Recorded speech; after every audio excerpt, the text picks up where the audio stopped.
हरे कृष्णा, राधे राधे सभी भक्तों को। और आप सबका एक बार फिर से स्वागत है हमारे YouTube चैनल केशव शॉर्ट्स में।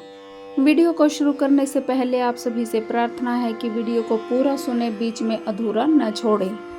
पिछले वीडियो में हमने जहां तक गीता का पाठ किया था उससे आगे हम आज की वीडियो में शुरू करेंगे। तो चलिए शुरू करते हैं आज की वीडियो।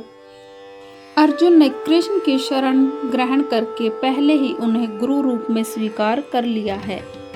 फलस्वरूप कृष्ण अब उसे बुद्धि योग या कर्म योग की कार्यविधि बतलाएंगे, जो कृष्ण की इंद्रिय तृप्ति के लिए किया गया भक्ति योग है। यह बुद्धि योग अध्याय 10 के 10वें श्लोक में वर्णित है, जिसमें इसे उन भगवान के साथ प्रत्यक्ष संपर्क बताया गया है जो सबके हृदय में परमात्मा रूप में विद्यमान है, किंतु ऐसा संपर्क भक्ति के बिना संभव नहीं है। अतः जो भगवान की भक्ति या दिव्य प्रेमा भक्ति में या कृष्ण भावनामृत में स्थिर रहता है, वही भगवान की विशिष्ट कृपा में बुद्धि योग की यह अवस्था प्राप्त कर पाता है। अतः भगवान कहते हैं कि जो लोग दिव्य प्रेमवश भक्ति में निरंतर लगे रहते हैं, उन्हें ही वे भक्ति का विशुद्ध ज्ञान प्रदान करते हैं। इस प्रकार भक्त सरलता से उनके चिदानंदमय धाम में पहुंच सकते हैं। इस प्रकार इस श्लोक में वर्णित बुद्धि योग भगवान कृष्ण की भक्ति है, और यहाँ पर उल्लेखित सांख्य शब्द का नास्तिक कपिल द्वारा प्रतिपादित अनिश्वरवादी सांख्य योग से कुछ भी संबंध नहीं है। अतः किसी को यह भ्रम नहीं होना चाहिए कि यहाँ पर उल्लेखित सांख्य योग का अनिश्वरवादी सांख्य से किसी प्रकार का संबंध है। न ही उस समय उसके दर्शन का कोई प्रभाव था, और न कृष्ण ने ऐसी ईश्वर विहीन दार्शनिक कल्पना का उल्लेख करने की चिंता की। वास्तविक सांख्य दर्शन का वर्णन भगवान कपिल द्वारा श्रीमद् भागवत में हुआ है, किंतु वर्तमान प्रकरणों में उस सांख्य से भी कोई सरोकार नहीं है। यहाँ सांख्य का अर्थ है शरीर तथा आत्मा का वैश्लेषिक अध्ययन। भगवान कृष्ण ने आत्मा का वैश्लेषिक वर्णन अर्जुन को बुद्धि योग या कर्म योग तक लाने के लिए किया। अतः भगवान कृष्ण का सांख्य तथा भागवत में भगवान कपिल द्वारा वर्णित सांख्य एक ही है। ये दोनों भक्ति योग हैं। अतः भगवान कृष्ण ने कहा है कि केवल अल्पज्ञ ही सांख्य योग तथा भक्ति योग में भेदभाव मानते हैं। निसंदेह अनिश्वरवादी सांख्य लोगों का भक्ति योग से कोई संबंध नहीं है। फिर भी बुद्धिहीन व्यक्तियों का दावा है कि भगवत गीता में अनिश्वरवादी सांख्य का ही वर्णन हुआ है। अतः मनुष्य को यह जान लेना चाहिए कि बुद्धि योग का अर्थ कृष्ण भावनामृत में पूर्ण आनंद तथा भक्ति के ज्ञान में कर्म करना है। जो व्यक्ति भगवान की दृष्टि के लिए कर्म करता है, चाहे वह कर्म कितना भी कठिन क्यों न हो, वह बुद्धि योग के सिद्धांत के अनुसार कार्य करता है और दिव्य आनंद का अनुभव करता है। ऐसी दिव्य व्यवस्था के कारण उसे भगवत कृपा में स्वतः संपूर्ण दिव्य ज्ञान प्राप्त हो जाता है, और ज्ञान प्राप्त करने के लिए अतिरिक्त श्रम किए बिना ही उसकी भक्ति या पूर्ण मुक्ति हो जाती है। कृष्ण भावना भावित कर्म तथा फल प्राप्ति की इच्छा से किए गए कर्म में विशेषतः पारिवारिक या भौतिक सुख प्राप्त करने की इंद्रिय तृप्ति के लिए किए गए कर्म में प्रचुर अंतर होता है। अतः बुद्धि योग हमारे द्वारा संपन्न कार्य का दिव्य गुण है। इस प्रयास में न तो हानि होती है और न ही ह्रास, अपितु इस पथ पर की गई अल्प प्रगति भी महान भय से रक्षा कर सकती है। कर्म का सर्वोच्च दिव्य गुण है कृष्ण भावनामृत में कर्म या इंद्रिय तृप्ति की आशा न करके कृष्ण के हित में कर्म करना। ऐसे कर्म का लघुहार आरंभ होने पर भी कोई बाधा नहीं आती है, न ही कभी इस आरंभ का विनाश होता है। भौतिक स्तर पर प्रारंभ किए जाने वाले किसी भी कार्य को पूरा करना होता है, अन्यथा सारा प्रयास निष्फल हो जाता है।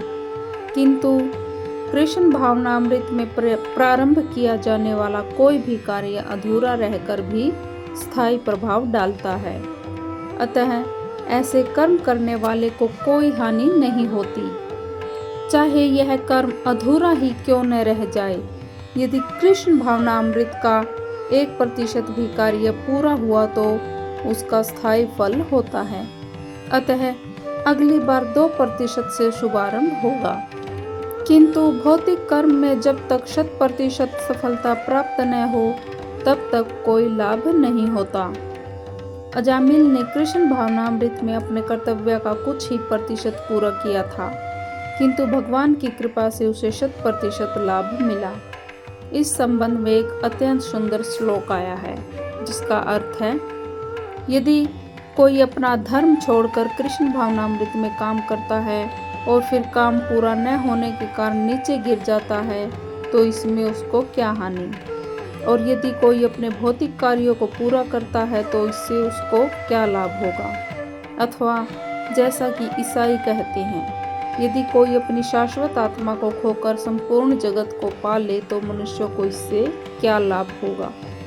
भौतिक कार्य तथा उसके फल शरीर के साथ ही समाप्त हो जाते हैं, किंतु कृष्ण भावनामृत में किया गया कार्य मनुष्य को इस शरीर के विनष्ट होने पर भी पुनः कृष्ण भावनामृत तक ले जाता है। कम से कम इतना तो निश्चित है कि अगले जन्म में उसे सुसंस्कृत ब्राह्मण परिवार में या धनी मानी कुल में मनुष्य का शरीर प्राप्त हो सकेगा, जिससे उससे भविष्य में ऊपर उठने का अवसर प्राप्त हो सकेगा। कृष्ण भावनामृत में संपन्न कार्य का यही अनुपम गुण है। जो इस मार्ग पर चलते हैं वे प्रयोजन में दृढ़ रहते हैं और उनका लक्ष्य भी एक ही होता है। हे गुरुनंदन, जो दृढ़ प्रतिज्ञा नहीं है उनकी बुद्धि अनेक शाखाओं में विभक्त रहती है। यहाँ भगवान श्री कृष्ण का कहने का तात्पर्य है,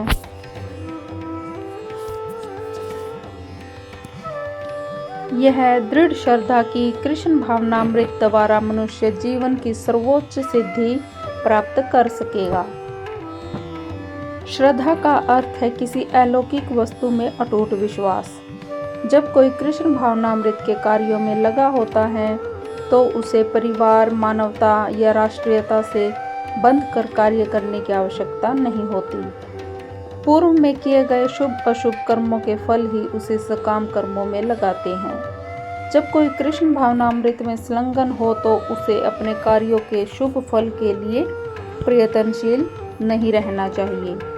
जब कोई कृष्ण भावनामृत में लीन रहता है तो उसके सारे कार्य आध्यात्मिक धरातल पर होते हैं, क्योंकि उनमें अच्छे तथा बुरे का द्वैत नहीं रह जाता। कृष्ण भावनामृत की सर्वोच्च सिद्धि देहात्म बुद्धि का त्याग है।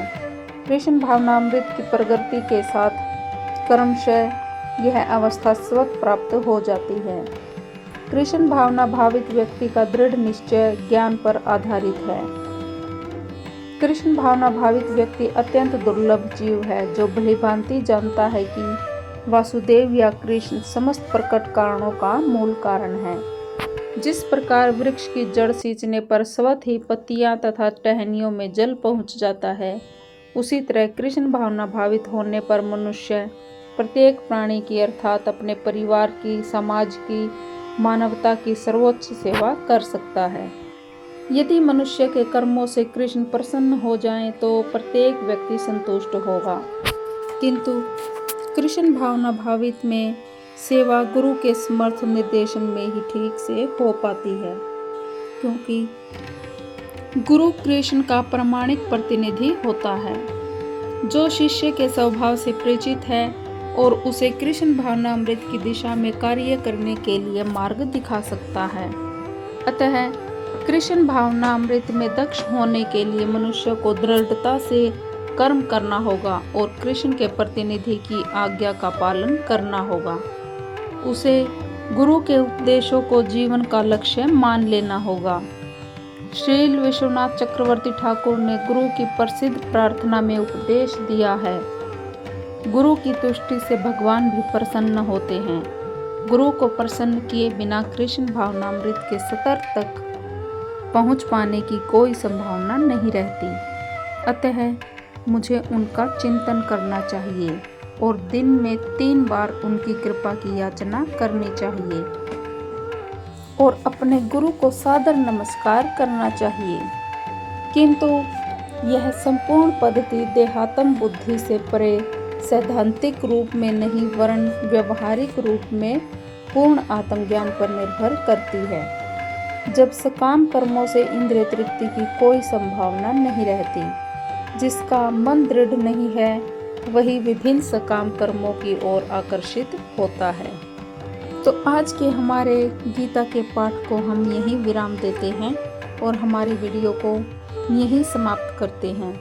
श्रीमद् भागवत गीता के अंदर श्री भगवान कृष्ण के द्वारा दिया गया बहुत ही अनमोल ज्ञान है और इसे प्रत्येक मनुष्य को अपने जीवन के व्यवहार में उतारना चाहिए।